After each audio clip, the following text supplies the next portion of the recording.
A mysterious QR code on Raw has revealed more clues about that white rabbit. Also, WarGames is coming to a WWE main roster pay-per-view, and an NXT stipulation match has been announced for Extreme Rules. More on that in this video. Hello everybody, Jack and Ross here. Big news regarding cryptic clues, Ross, on Raw. I like it. So, I've read this through, the notes that we're very thankful for the notes that have been prepared here, but there's just so much symbolism going on. It's like, there's too much. There's one of two options, Jack. That's what I've worked out.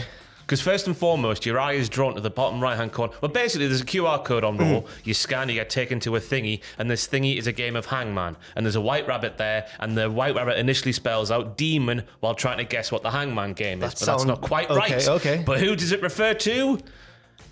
Well, do you want me to give you who I think? Go on. The Fiend. Yeah, because he's kind of a demon. He was teasing a demon-esque character on social media a little while ago. But then your eye is drawn to the bottom right-hand corner of the screen. What is there, Jack? It's not on the notes, so I've put you on the spot. Oh, no, I don't know. It's an hourglass. Oh, it's an hourglass surrounded by a red circle. So the hourglass, obviously, it's carrying cross. But the red circle, is that the Fiend? Because he had red lights? I don't know. Maybe the circle means I'm targeting you, Mr. Hourglass. Maybe he's coming for carrying cross. Oh, you flipped that on its head. Maybe the Fiend will be a face. Because if it is the Fiend and he comes back, he'll get cheered. Oh, yeah, big time. Of course he will. But I don't know, could he target cross? Is that too much spookiness in one feud? I reckon you've just cracked the code there. Do you think? At the top of the screen it says who killed the world, who used to have the world in his hands. Well, I mean, that's Bray Wyatt, wasn't it? What else was there? Oh, yes, the alarm clock saying 9:23. So this week, Friday is the 23rd of September, I think. Hang on. And it flashes blue, yeah. The clock flashes blue. It flashes blue and white. So that seems to imply that whoever this is will make their appearance on this week's SmackDown. And just in case you're wondering, the answer to the Hangman game on the little thing is you did. So we killed the world because we scanned the QR code. You did. It wasn't our fault that if this is the Fiend, it wasn't our fault he got released. Maybe it's a direct message to Vince McMahon. You did. He's taken over like that thing from the 80s, the head cheese game. What the hell was he called? Mr. Head Cheese. Oh, yes. During Doctor Who, that Max one. Headroom. Max Headroom, that's the one. Mr. Head Cheese, same thing. Also, more White Rabbit-based clues as well. WWE have recently been playing at live events and stuff, and in the commercial breaks of shows, they've been playing a song called White Rabbit by Jefferson Airplane. You know what I learned, right? Because I was like, this made me think, wow, Jefferson Airplane and the band Jefferson Starship, really similar names. Apparently the members of Jefferson Starship, some of them used to be in Jefferson Airplane, so they're and they do Orange Cassidy's song Jane. Yeah, and the connotations of a starship compared to an airplane, that's only a bit higher up, they're better, aren't they? Yeah. So they obviously got high off the drugs to get there. But the song White Rabbit by Jefferson Airplane has been playing. This was while the ring was set up last night. It played again during an off-air bit where they were setting up for Bayley's stable and their championship celebration.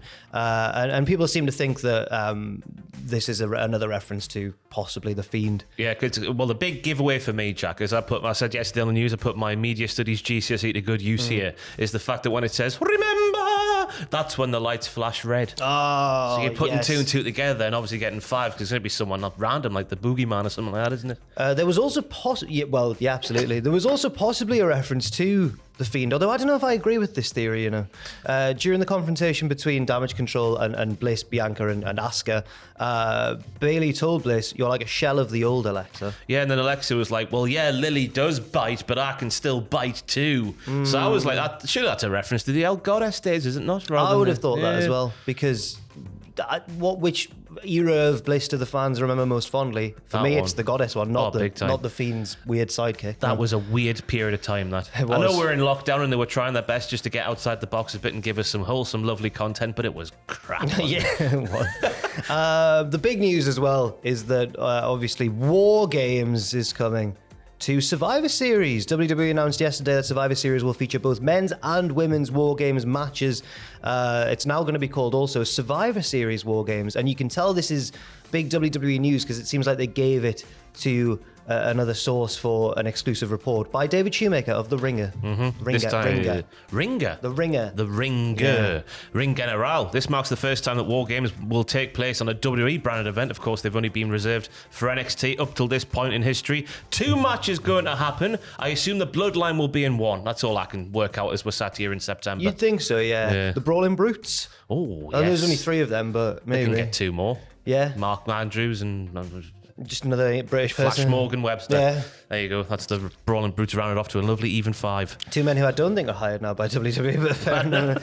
A women's match as well. And it seems like it should be the similar WarGames setup to what we're used to. 2 teams of WWE superstars inside a massive steel cage surrounding 2 rings. Then they'll have the staggered entry where it's like one member, then the other one, and you can only win once all the members are in the ring. Yeah, they'll have the 2 little cages holding the people in the pens like pigs at the top of the ramp, and then you get your big buzzer and you come down. It's going to be interesting to see how they do it, because obviously we're seeing lots of shades of the WarGames match in NXT. Will they go for the longer, more tactical route that wrestling fans will appreciate, or will it just be big guns a-blazing for everyone, just people who don't really care about the psychology of professional wrestling like us sad acts do? They could do one of one and one of the other, but because it's Triple H and he seems to have been giving matches more time to breathe, he's been letting matches go longer, I'd edge towards the tactical side, because Triple H is cerebral, loves that sort of thing. What I was going to ask you was, do you think that we'll still see maybe even just one traditional 5-on-5 elimination tag team Survivor Series match? Just because there's the logo, I'm going to ask the editor to put the logo up there, because Mr. Shoemaker also shared that. The fact that that's red and blue, I would assume that maybe there will be as well.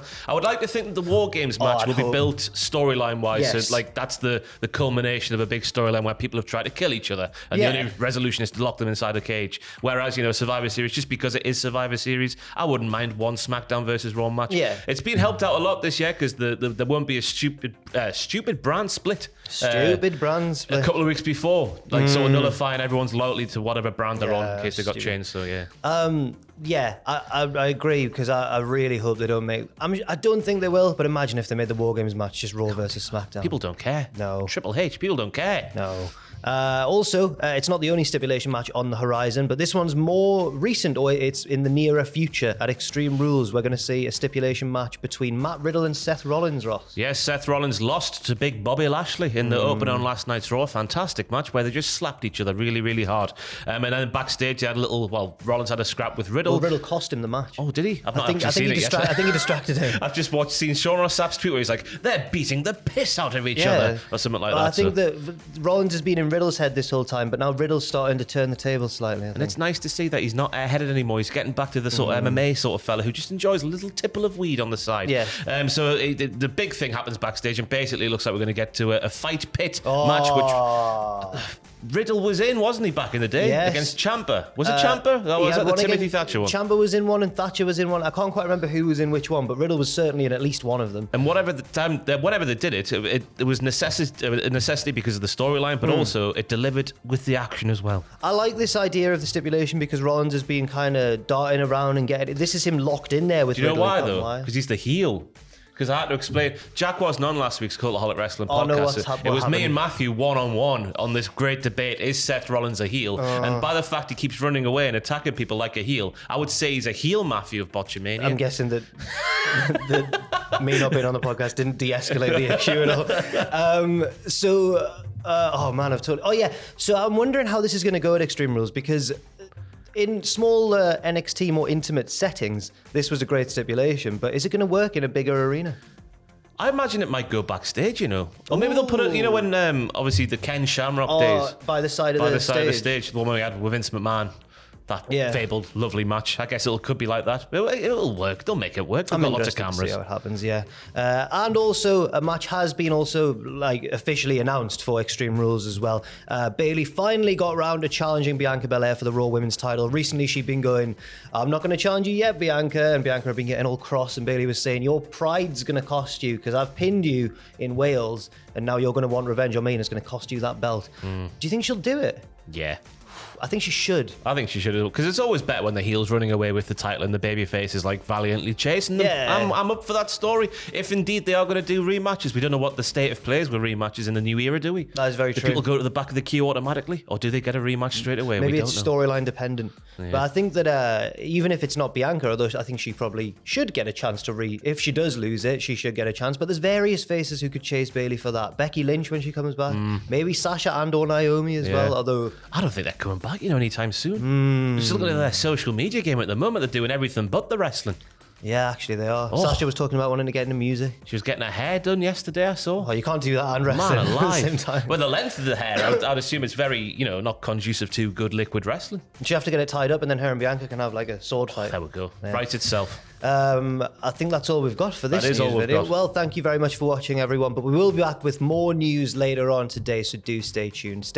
Keep your eyes peeled to the channel and leave your thoughts and opinions in the comments down below. Thanks for watching, and we'll see you very soon. Love you, bye.